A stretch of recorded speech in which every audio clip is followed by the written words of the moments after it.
Айналайын жан қызым, саған ертек айтып берейін бе? Кел, тыңдай ғой.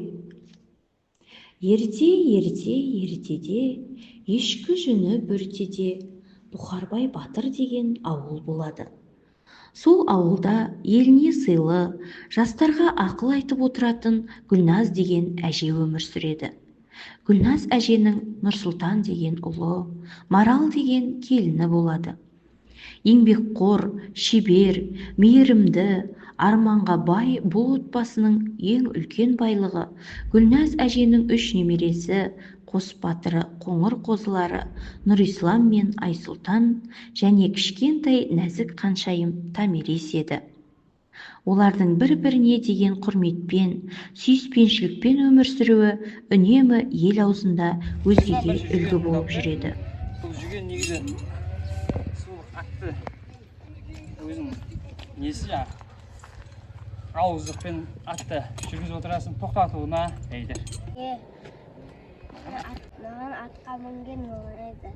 Мені атқа мінгізді. Кел балам, атқа мініп шамалы екеуміз серуендеп қайтайық. Отбасының тірегі Нұрсұлтан. Ат құлағында ойнап, түрлі бәйге, ат жарыс, көкпар шауып, ауыл тұрғындарының мақтанышына айналады. Ал Марал болса, жан-жағына шуағын шашатын салиқалы келін, мейірімді ана. Қызым, қарашы, мен саған әдемі тақия жасап бердім. Саған ұнай ма? Анасым, рахмет. Маған ұнады. Ол үй шаруасын дөңгелете жүріп, балаларына саналы тәрбие береді.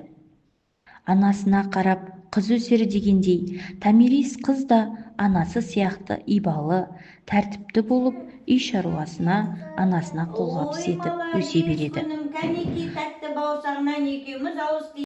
Бұл отбасының да ұйытқысы, асыл қазынасы Гүлназ әжесі жастарға ақыл кеңесін айтып, өмірде көрген білгенін өсиет етіп, бағыт-бағдар беріп отырады. Қазақтың салт дәстүрін берік ұстап, табиғат аясындағы әдемі демалыста да тек ұлттық ойындарды ойнатып, немерелерінің бойына дарытып өсірген Гүлназ әженің отбасының өмір жолы ұрпақтан ұрпаққа үлгі болып, ел аузында мәңгі қалса керек. Көрдің бе қызым, үлкеннің ақылын тыңдап өмір сүрсең, көсеген көгереді, жолың болады. Бата менен ел көгерер деген міне осы.